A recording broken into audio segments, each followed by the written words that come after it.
চকবাজারের ঐতিহ্যবাহী এই ইফতার কিনতে রাজধানীর বিভিন্ন এলাকা থেকে ছুটে আসেন অগণিত মানুষ। এবারের ব্যতিক্রম হয়নি, চকবাজার ঘুরে আরো জানাচ্ছেন ফজলে রাব্বি। চকবাজারের এই ইফতার বিক্রির রেওয়াজ ৩০০ বছরের। ১৬৭৬ খ্রিস্টাব্দে মুঘল সুবেদার শায়েস্তা খান চকবাজারে নির্মাণ করেন শাহী মসজিদ। তখন থেকেই প্রতি রমজান মাসে বসত ইফতারের বাজার। সেই রেওয়াজ চলমান আজও। প্রথম রোজা থেকেই জমে উঠেছে পুরান ঢাকার এই ইফতার বাজার। এক এক দোকানে এক এক ধরনের বৈশিষ্ট্যের ইফতার সমারোহ এখানে। সুতি কাবাব, কাঠি কাবাব, চালি কাবাব, টিকা কাবাব, আপনার শাকফুলুরি, পাকোড়া, পেঁয়াজু, আলু চপ, আরো আইটেম আছে, সিঙ্গার, সমুচা।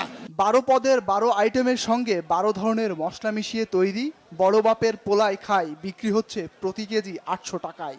আছে শিকের ভারী কাবাব, পনির, কোয়েল পাখির রোস্ট, খাসির রান সহ বিভিন্ন ইফতার সামগ্রী। तारे अबर घी का और बारे मसाला जो भी नहीं खाएगा वो भी फंसताएगा। ये है शेख चूरा का भरता, एटार नाम बड़ बापेर पोलाई खाए। বড় বাপের বড় পোলাই খায়, ঠোঙ্গা বইরা বইরা লিয়া যায়। সে ৭৮ বছর আগের পুরানো ঐতিহ্য খাবার বড় বাপের পোলাই খায়। খাসির লেগ রোস্ট আছে, মুরগির বারবিকিউ, আনাম চিকেন আছে, তারপর হচ্ছে সাসলিক। চকবাজার আইছেন, বিভিন্ন আইটেম ইফতারি কিনছেন, তার সাথে যদি একটা জিলিপি হয় মজা লাগে। ইফতার তৈরির উপকরণের দাম বেড়েছে, তাই গত বছরের তুলনায় এবছরও সব আইটেমের দাম বেড়েছে। যদিও বেশ কিছু খাবারের স্বাদ নিয়ে ক্রেতাদের মধ্যে আছে মিশ্র প্রতিক্রিয়া। পূর্বপুরুষ আমার দাদা, আমার বাবারা এখান থেকে ইফতারি নিয়ে যেত, আমার দাদি মারা বসে থাকতেন ইফতারি খাওয়ার জন্য। তো তার ধারাবাহিক হিসাবে আমরাও প্রতি বছর এখান থেকে ইফতারি নিয়ে যাই। বড় বাপের পোলা, তারপর আপনার মুরগির রোস্ট, কাবাব রয়েছে।